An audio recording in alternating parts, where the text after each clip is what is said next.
신명기 26장 1절부터 15절까지의 말씀을 제가 읽고 말씀 나눕니다.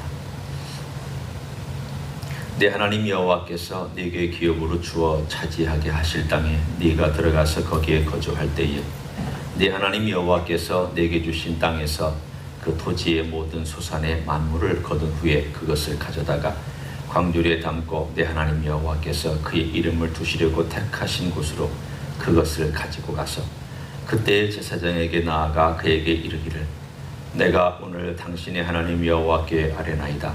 내가 여호와께서 우리에게 주시겠다고 우리 조상들에게 맹세하신 땅에 이르렀나이다 할 것이요 제사장은 네 손에서 그 광주리를 받아서 내 하나님 여호와의 제단 앞에 놓을 것이며 너는 또 네 하나님 여호와 앞에 아뢰기를 내 조상은 방랑하는 아람 사람으로서 애굽에 내려가 거기에서 스스로 거류하였더니 거기에서 크고 강하고 번성한 민족이 되었는데 애굽 사람이 우리를 학대하며 우리를 괴롭히며 우리에게 중노동을 시키므로 우리가 우리 조상의 하나님 여호와께 부르짖었더니 여호와께서 우리 음성을 들으시고 우리의 고통과 신고와 압제를 보시고 여호와께서 강한 손과 편팔로 큰 위엄과 이적과 기사로 우리를 애굽에서 인도하여 내시고 이곳으로 인도하사 이 땅 곧 젖과 꿀이 흐르는 땅을 주셨나이다. 여호와여 이제 내가 주께서 내게 주신 토지 수산의 만물을 가져왔나이다 하고 너는 그것을 내 하나님 여호와 앞에 두고 내 하나님 여호와 앞에 경배할 것이며 내 하나님 여호와께서 너와 내 집에 주신 모든 복으로 말미암아 너는 레위인과 너희 가운데 거류하는 객과 함께 즐거워할지니라.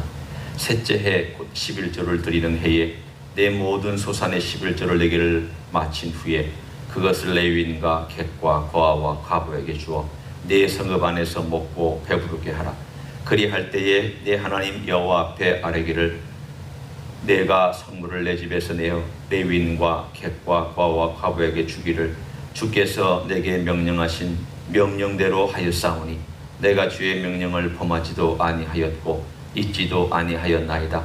내가 애곡하는 날에 이 성물을 먹지 아니하였고 부정한 몸으로 이를 떼어두지 아니하였고 죽은 자를 위하여 이를 쓰지 아니하였고 내 하나님 여호와의 말씀을 청종하여 주께서 내게 명령하신 대로 다 행하였사오니 원하건대 주의 거룩한 처소 하늘에서 보시고 주의 백성 이스라엘에게 복을 주시며 우리 조상들에게 맹세하여 우리에게 주신 젖과 꿀이 흐르는 땅에 복을 내리소서 할지니라.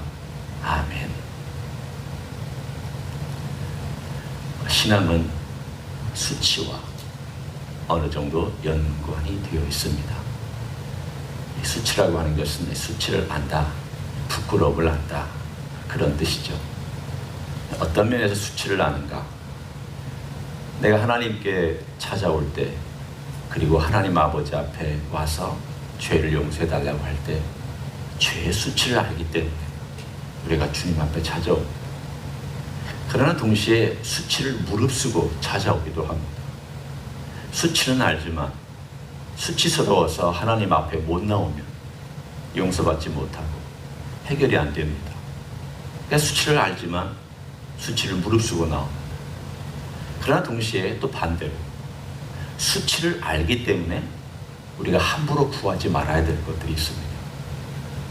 그러니까 수치를 모르고 막 구하거나 수치를 알지도 못하면서 좋은 것을 달라고 우리가 간구하는 것도 사실은 신앙의 어떤 면에서 수치를 알지 못하는 미숙한 부분, 그 부분이 있기 때문입니다.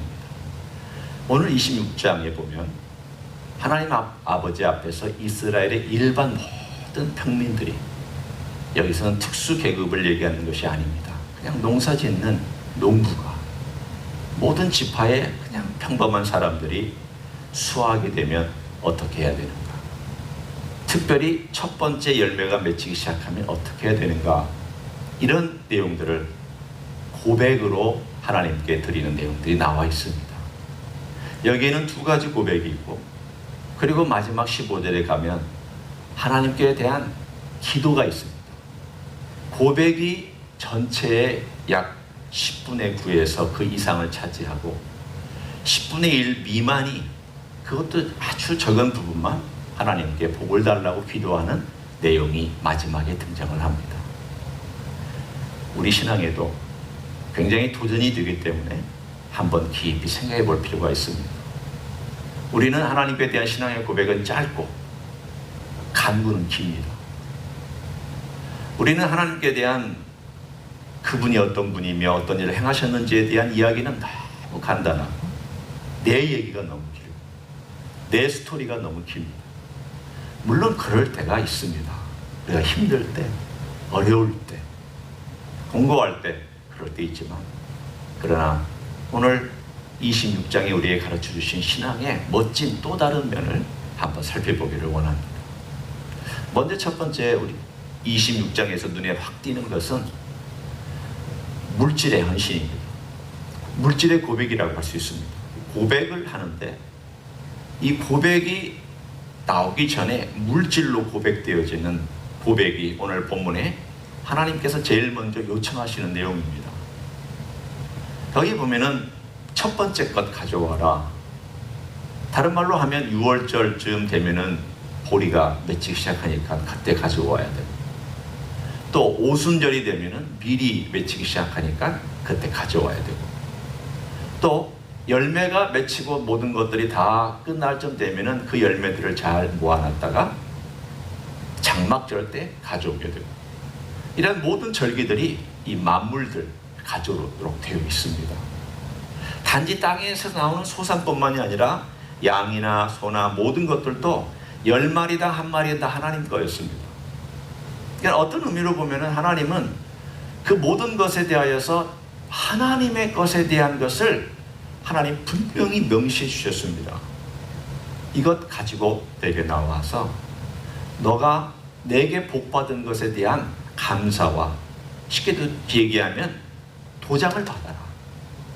좀 요즘 말로 얘기하면, 그래서 너와 내가 너를 복주고 있다는 것을 너는 또한 내게 가져오고, 나는 또 그것을 보며 같이 기뻐하고, 그 받은 것을 통하여서 내가 기뻐하는 것뿐만이 아니라 이걸 통하여 내가 행해야 될 일들을 행하기를 원한다. 오늘 본문에 있는 이런 모든 만물들, 그리고 여기 나와 있는 11조, 그리고 또 3년마다 드리는 11조, 이런 모든 내용들은 하나님께서 이스라엘 민족에게, 모든 평민들에게 요청하신 내용들이었습니다. 오늘 여기 특별히 3년에 한 번씩 하는 11조에 대한 이야기가 잠깐 등장합니다. 매년 드리는 11조는 이건 이미 당연히 드리는 것이고, 여기 보면 3년에 한 번 드리는 11조는 레위인과 객과 고아와 과부에게 특별히 주고, 그 중에서도 특별히 가난한 자들에게 주는 혜택을 이 11조를 통하여서 베풀었다고 구약에는 늘 기록되어 있습니다. 그러니까 일반 많은 일들 가운데 일반 사람들이 드리는 11조를 통하여서 그 나라가, 하나님의 나라가 운영이 됐습니다.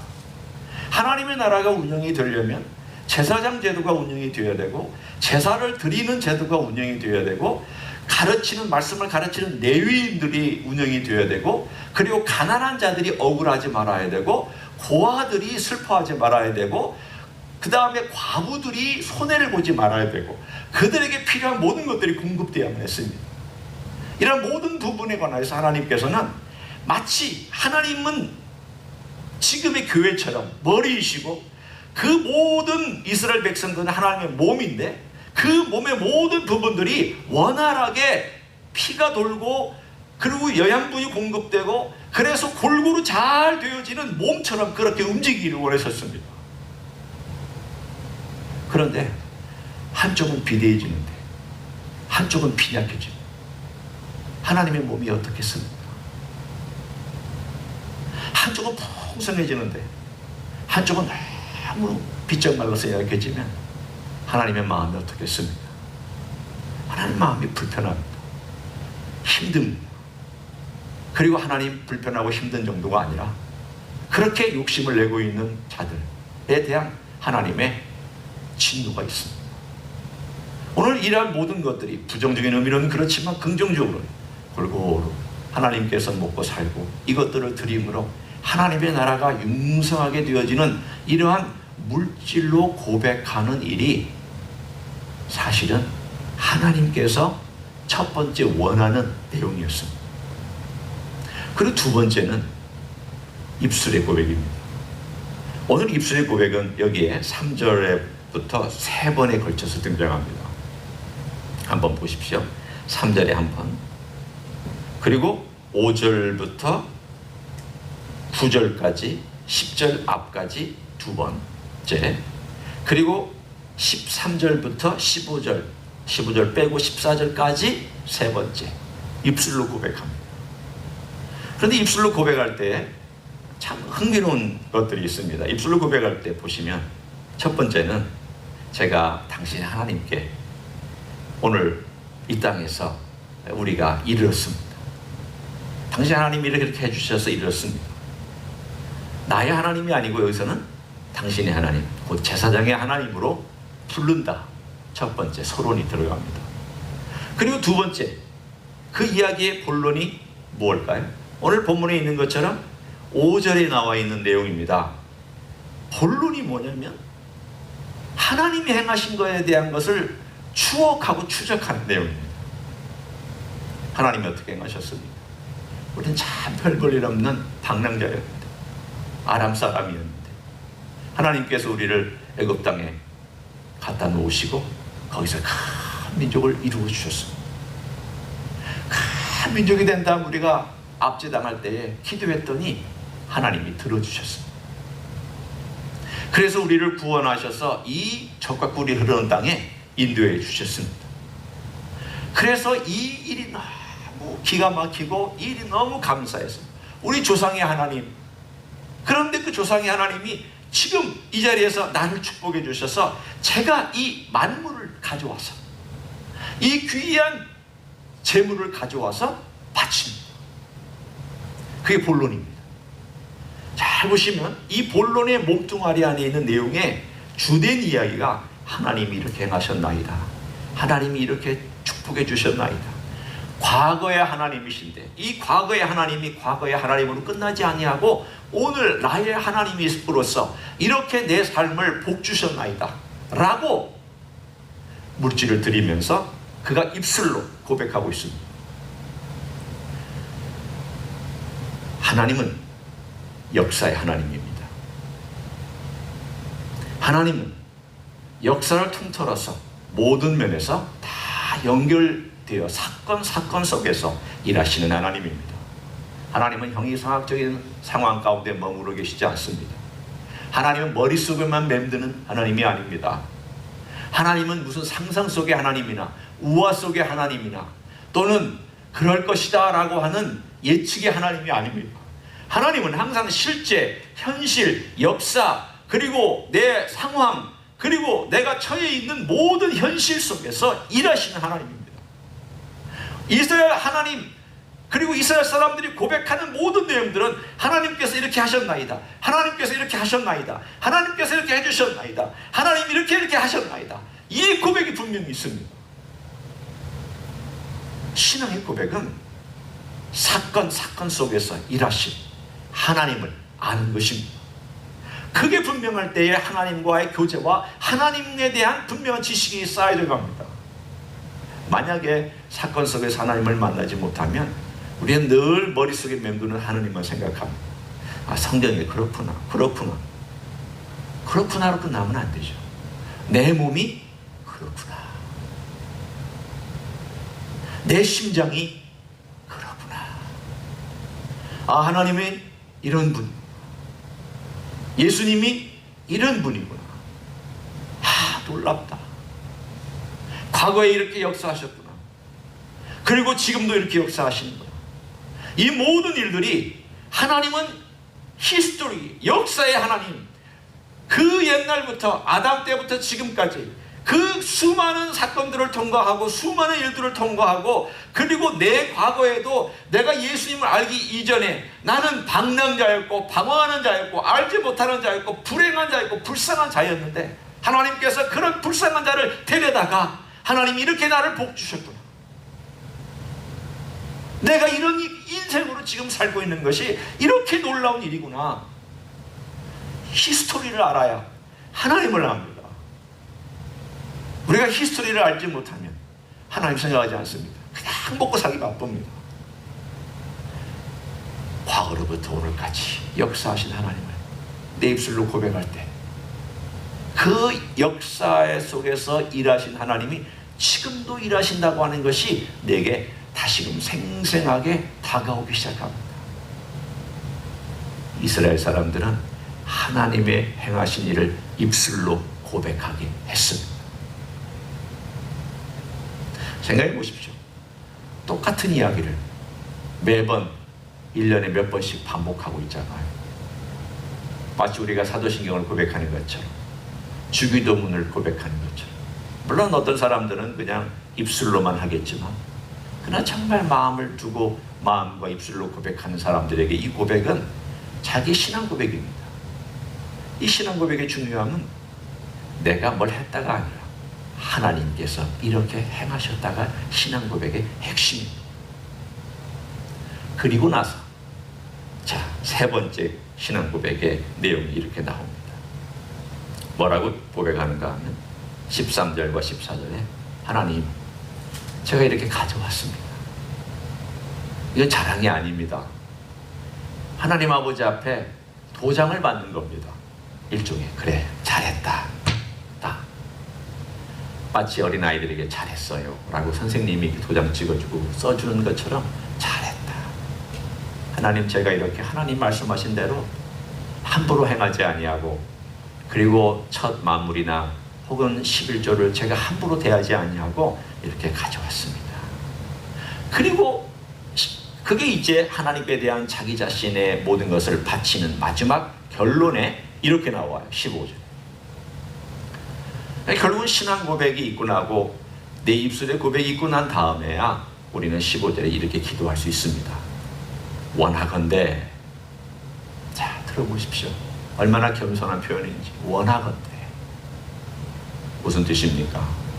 하나님, 제가 하나님께 요청할 수 있는 자격은 없습니다.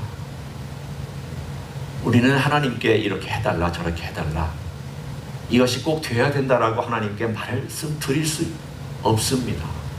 그냥 원하건대, 제가 부탁드리건대, 이런 뜻입니다. 주의 거룩한 처소 하늘에서 보시고 주의 백성 이스라엘에게 복을 주시며. 그냥 놀랍지 않습니까? 나에게 복을 주시며 라고 하지 아니하고 이스라엘에게 복을 주시며 라고 기도하라고 했습니다. 그리고 또 우리 조상들에게 맹세해 우리에게 주신 젖과 꿀이 흐르는 땅에 복을 내리소서. 이 땅에 복을 내려주십시오. 두 가지를 위해서 강조했습니다. 하나는 하나님, 우리 이스라엘 전체를 복 주십시오. 제가 바치고 있지만 이스라엘을 복 주십시오. 하나님, 제가 드리고 있지만 이 땅을 복 주십시오. 놀라운 기도예요. 하나님, 나를 복 주세요. 내 가족을 복 주세요. 그렇게 기도하자. 당연한 거죠. 하나님께 가져와서 하나님, 이스라엘을 복 주십시오. 그러면 하나님께서 그 사람을 복 주지 않겠습니까? 당연한 거죠. 그런데 이 기도가 범위가 넓게 퍼져 있다는 걸 무슨 뜻일까요? 하나님 아버지 앞에 헌신한 만물을 가져오고 첫 소산을 가져오고 매년의 11조를 가져오고 3년마다 그 추가적인 11조를 가져와서 하나님께 드리면서 수치를 아는 백성은 하나님 아버지 앞에 이 모든 것들을 가져온 다음에야 하나님께 이런 기도를 드린다는 뜻입니다. 그냥 와서 하나님 복 주십시오. 우리를 풍성하게 해주십시오. 이 나라를 복 주십시오. 그리고 우리 가정을 복 주십시오. 그 수치를 모르는 기도라는 뜻입니다. 신앙은 수치를 알아야 할 때가 있습니다. 신앙이 성숙해질수록 수치를 압니다. 옛날에는 참 수치를 몰랐습니다. 저도 참 수치를 몰랐습니다. 근데 신앙이 더 할수록, 주님의 말씀을 읽을수록, 내가 참 수치스럽구나, 내가 참 미련했구나, 내가 참 연약했구나, 수치를 알게 되고, 이 수치는 주님께서 성령님을 통하여 안에서 깨닫게 해주시는 은혜입니다. 그러면 이 은혜를 깨달았을 때 수치스럽다 그러면 이 수치스러운 행위를 이제는 바꿔서 영광스러운 행위로 바꿔야 되는데, 그 영광스러운 행위가 뭐냐면 아까 13절 14절에 있는 그러한 내용입니다. 주께서 명령하신 대로 제가 행하였나이다. 주께서 말씀하신 대로 제가 순종하였나이다. 주께서 드리라고 하는 대로 제가 드렸나이다. 주께서 하라고 하신 그 말씀대로 제가 행하였나이다 라고 하고 나서, 그리고 우리는 원하건대 이렇게 하나님 우리의 모든 가족들과 우리의 교회를 복 주시옵소서 라고 기도하라고 말씀하고 있습니다. 오늘 우리는 26장을 보면서 여러 가지를 함께 나눴습니다. 물질의 고백, 입술의 고백, 그리고 세 번째는 그 두 가지 고백이 있은 이후에 미래에 대한 기원, 기도, 요청, 간구, 감사함으로 드리는 모든 것들 다 이 세 번째에 포함되어 있는데, 이 모든 내용의 가장 중심에는 하나님께서 항상 중심에 계셨다. 우리 주님께서 중심에 계셔야 합니다. 주님께서 나를 어떻게 구원하셨는가? 아니, 내가 얼마나 방랑하는 죄인이었던가, 거기서부터. 그런데 이 방랑하는 죄인을 찾아주신 주님, 그분이 얼마나 큰 일을 행하셨는가? 나를 살려주셨고 지금까지 먹고 마시고 하나님께 와서 봉사할 수 있게, 예배할 수 있게 만들어 주셨는가? 이 이야기, 그래서 주님, 제가 이렇게 주님께 와서 헌신합니다. 주님의 말씀을 따라서 드립니다. 그리고 나서 마지막에 주님 원하건대 주께서 우리를 복 주시고 우리에게 함께 하셔서 이 땅이 풍요롭게 하여 주시기를 원합니다. 너무나도 멋진 성숙한 기도를 하나님께서 모세를 통하여 우리들에게 가르쳐 주셨습니다. 저는 우리 교회가 그렇게 성숙한 자리까지 갈 수 있으면 좋겠습니다.